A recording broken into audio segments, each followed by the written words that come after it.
Joining us now to break down where we could see some cooperation between a Biden administration and a Republican-controlled Senate is Joseph Pinion, the founder of Pinion Enterprises and a Republican commentator. So, Joseph, we're looking at a transition team taking shape right now, and from at least what I'm looking at, it looks like it's very coronavirus-centric, making sure that they deal that crisis first. Is there anything that's sticking out to you when we look at this transition early on? Look, I think first and foremost, you're going to have to try to figure out how we can get some help that is in dire need to people on Main Street. We have a Main Street liquidity problem that can literally throw this economy into a deep recession, the likes of which we haven't seen since 2008. And so I think realistically, you have to get help to those who are in need. And then from there, start pivoting to some of the larger issues where I think it's potentially we could get some bipartisan consensus that Democrats must, as the Bible says, put away childish things and start talking about realistic approaches to issues like climate change. There are Republicans at the table ready to talk about renewable energy and a free market driven solution where you're talking about, whether we're talking about nuclear, whether we're talking about a carbon dividends, talking about all the aspects that I think they can be common ground on. Infrastructure, another place where we can get common ground. So there are plenty of opportunities for us to actually get to the business of governing if Democrats are actually serious about practicing what Joe Biden preaches. And when we look at these races and what will end up being, whether it's the White House, the Senate, House of Representatives, all of these races were super close. We're looking at a possible 50 right now to 48 majority in the Senate. Of course, there are those two Senate runoffs in Georgia. We're looking at a House of Representatives where Republicans have really narrowed the margin from the last congressional cycle. And we're looking at a White House where no matter who ends up winning, it's going to be because of a couple thousand votes in a couple select states.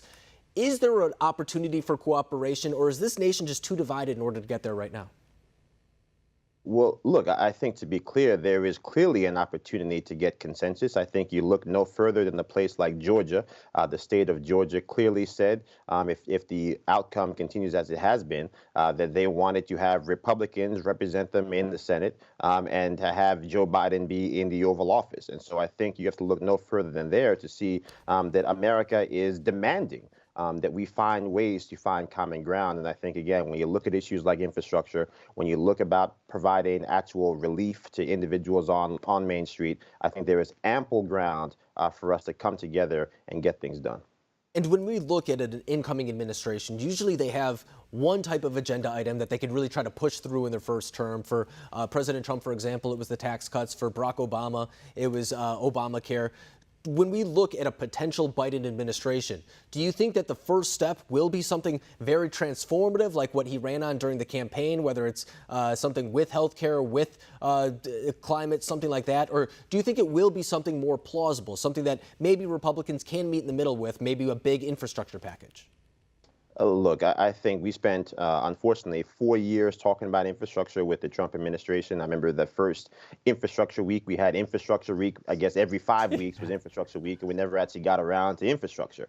Let's be very clear. We have a majority of roads and bridges around this country are graded deficient. We're one terrible winter away from one of those bridges tumbling into a river below. It wasn't that long ago that that's already happened in this country. And so it appears that things don't actually happen until Americans start dying. That's what we've seen with the COVID-19 crisis. It could be what we've seen with infrastructure, but I hope it doesn't get there because, again, there are people across the aisle in a bipartisan manner that are ready to do the heavy lifting of actually rebuilding American infrastructure for a 21st century world, which actually puts Americans back to work at a time when Americans need opportunities to put food on their table more than ever. And there was a time, too, I remember exactly what you're talking about, where President Trump, I believe he was willing to go up to $2 or $3 trillion in an infrastructure package, so long as there was guarantees that would be a public-private partnership in some regard, not just the government necessarily giving money to a bunch of different contractors or whatever it may be. But I think that's an excellent point to bring up, because there's no doubt that our country's infrastructure is dilapidated at this point, whether it's bridges, nuclear facilities. I mean, you can go look them up for yourself when we're talking about our nation's infrastructure. It's long overdue. So I hope you are right on that front. Joseph Pinion, it's always a pleasure having you on this program, though. Thanks for coming on tonight.